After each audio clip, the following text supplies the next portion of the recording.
बच्चों कैसे हैं आप सब। तो आज की इस वीडियो में मैं आप सभी बच्चों को क्लास 12th इंग्लिश कोर में आप सभी बच्चों का देखिए ग्रामर में जो भी इंपॉर्टेंट क्वेश्चन आप सभी बच्चों को ऑब्जेक्टिव में पूछा जाएगा वो तमाम मैं आप सभी बच्चों को 2 या 3 लेक्चर में कंप्लीट कर दूंगा। तो आज ये हमारा पहला वीडियो है जिसमें ग्रामर के देखिए नोटिस राइटिंग से या फिर कह सकते हैं नोट मेकिंग से आपको जो भी सवाल एमसीक्यू में पूछे जाते हैं हर बार पेपर में वो इंपॉर्टेंट सवाल ये आपको मैं इस वीडियो में करवा रहा हूँ। तो अगर आपको ये वीडियो पसंद आए तो वीडियो को लाइक कर दीजिएगा, चैनल पर अगर न्यू आए तो चैनल सब्सक्राइब कर लीजिएगा, साथ में बेल आइकन पर क्लिक कर लीजिएगा ताकि इसी प्रकार पल पल की हर वीडियो का नोटिफिकेशन आपको मिलता रहे। डिस्क्रिप्शन बॉक्स में टेलीग्राम ग्रुप और एक फेसबुक पेज का लिंक है जहां जुड़ जाइए, किसी प्रकार का अपडेट आएगा वहां पे आपको शेयर कर दिया जाएगा। और सबसे जरूरी बात, आप सभी बच्चों जो प्रॉपर क्लासेस है, चाहे आर्ट्स के स्टूडेंट है, कॉमर्स के स्टूडेंट है, साइंस के स्टूडेंट, सारे के सारे देखिए इंपॉर्टेंट क्वेश्चन के जो लेक्चर है वो हमारे चैनल पर अपलोड होते हैं रेगुलर। तो आप उन वीडियो को देख के अपने अपने एग्जाम की तैयारी कर सकते हैं। देखिए पहला सवाल क्या पूछा जाएगा, और ये हमेशा पूछा जाता है पेपर, आप प्रीवियस ईयर क्वेश्चन पेपर देख सकते हैं कि notice should be in dash form. Notice को हमेशा किस फॉर्म में, किस रूप में लिखा जाना चाहिए, ये आपसे पूछा हुआ है। डिस्क्रिप्टिव मतलब लंबा चौड़ा रूप में लिखाना चाहिए, एब्रीविएटिव या फिर नैरेटिव या फिर शॉर्ट।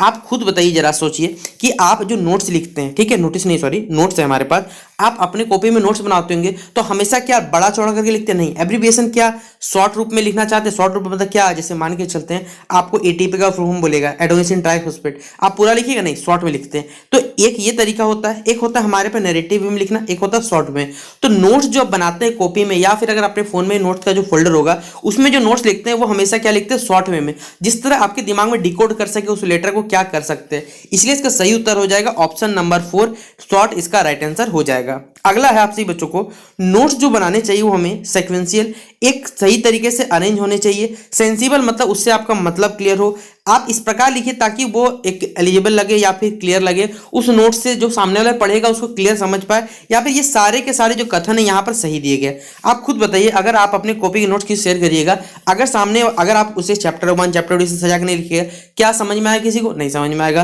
प्रॉपर सेंसिबल रूप से अगर समझना है तो आपके पास सारे के सारे जो पॉइंट्स होने चाहिए वो क्लियर होने चाहिए, समझ में आने चाहिए। इसीलिए यहाँ पर देखिए तीनों के तीनों जो पॉइंट है वो एकदम सही है, इसलिए ऑप्शन नंबर डी क्या हो जाएगा, ऑल ऑफ दीज, इसका राइट आंसर हो जाएगा।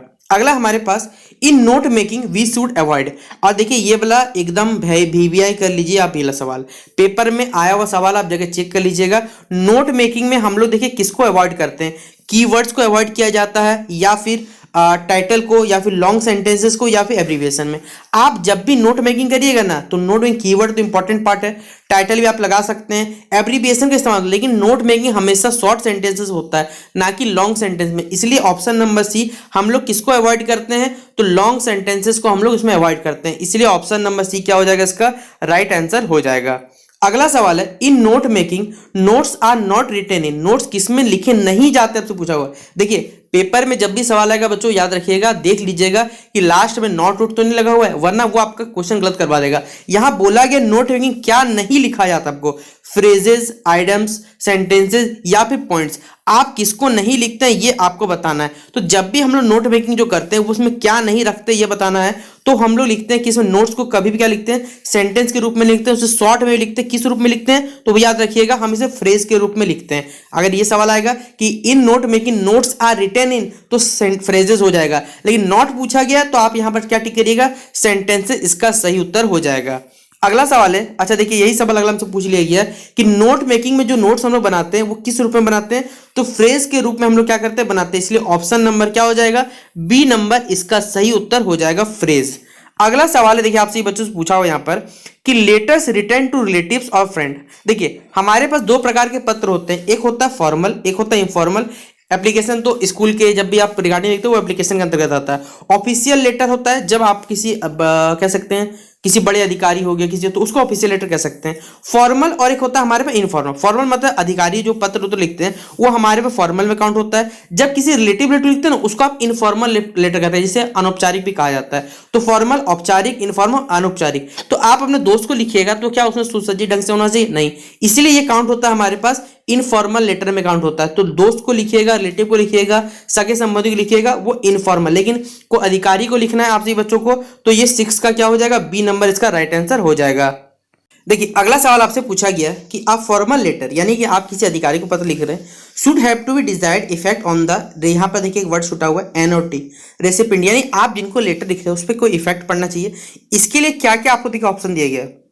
ऑप्शन नंबर ए आपके पास है प्रॉपर फॉर्मेट होना चाहिए, टू द पॉइंट होना चाहिए, उससे जुड़ा हुआ यानी रिलेवेंट होना चाहिए, ग्रामेटिकली करेक्ट होना चाहिए। ये सारे के सारे कथन सही है। आप खुद बताइए, जब किसी अधिकारी को पत्र लिखिएगा तो क्या वो प्रॉपर फॉर्मेट में नहीं होना चाहिए? एकदम होना चाहिए।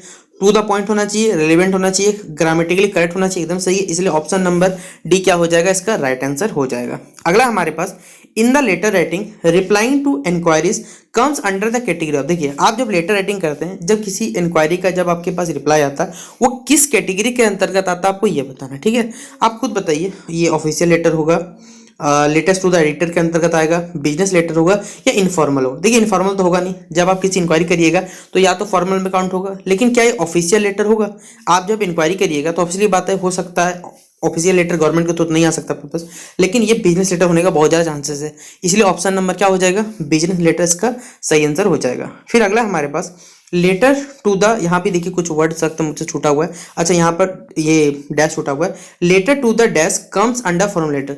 आप फॉर्मल लेटर किसके अंतर्गत रखिएगा? फ्रेंड्स को नहीं, ये हमारे इनफॉर्मल में आता है। फादर में कैटेगरी में इनफॉर्मल में आता है, मदर भी आता है। इसलिए सही ऑप्शन क्या हो जाएगा? Option number D. एडिटर को जो पत्र लिखते हैं वो हमेशा फॉर्मल लेटर के अंतर्गत आता है। अगला सवाल पूछा हुआ आपसे, लेटेस्ट टू द एडिटर।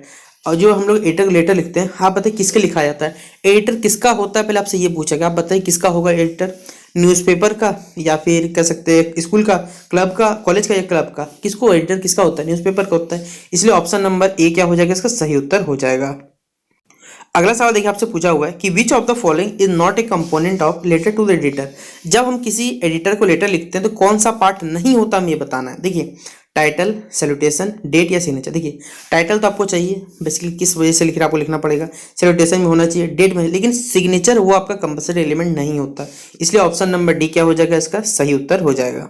अगला सवाल देखिए, आपसे पूछा हुआ यहाँ पर कि notices in school and college contain certain announcement. देखिए, जब हम स्कूल और कॉलेज में जब नोटिस लिखते हैं उसमें कुछ अनाउंसमेंट के रहते हैं। कुछ ये किसके द्वारा होता है? प्रिंसिपल के द्वारा, हेडमास्टर के द्वारा, स्टूडेंट के द्वारा या फिर प्यून के द्वारा? आप खुद बताइए, जो स्कूल में नोटिस या कॉलेज रखते हैं उसमें अनाउंसमेंट रहता है, किसके लिए अनाउंसमेंट रहता है? प्रिंसिपल के लिए? नहीं, छात्रों के लिए रहता है। तो छात्रों के लिए क्या हो जाएगा? ऑप्शन नंबर सी, स्टूडेंट्स हो जाएगा इसका सही जवाब। अगला हमारे पास, notice issue by government generally appears in. देखिए, गवर्नमेंट के द्वारा जब भी कोई कह सकते हैं नोटिस जारी किया जाएगा, वो कहाँ छपता है? तो अखबारों में। अखबारों को क्या बोलते हैं इंग्लिश में? न्यूज़पेपर्स कहा जाता है। इसलिए ऑप्शन नंबर क्या हो जाएगा? ए नंबर इसका सही उत्तर हो जाएगा। अगला हमारे पास, notice issue by schools generally appears है। देखिए, स्कूल के द्वारा जब भी कोई नोटिस जारी किया जाता है वो कहाँ दिखता है आपको? तो ये दिखेगा न्यूज़पेपर में, बुक्स में, स्कूल के नोटिस बोर्ड में या कोर्ट के। आप बताइए, कोर्ट का कभी दिख पाएगा? कभी नहीं हो सकता। इसलिए हमारे स्कूल के नोटिस बोर्ड में दिखता है आपको, जो भी स्कूल का नोटिस रहता है। अगला हमारे पास सवाल है, a notice is a formal means of. Notice किसका एक कह सकते हैं फॉर्मल तरीका है? ट्रांसपोर्टेशन का, एंटरटेनमेंट का, न्यूज़ का, कम्युनिकेशन का। ट्रांसपोर्टेशन का भी होगा, एंटरटेनमेंट का भी होगा, न्यूज़ का भी होगा या कम्युनिकेशन होगा। आप खुद बताइए किस चीज़ का हो सकता है?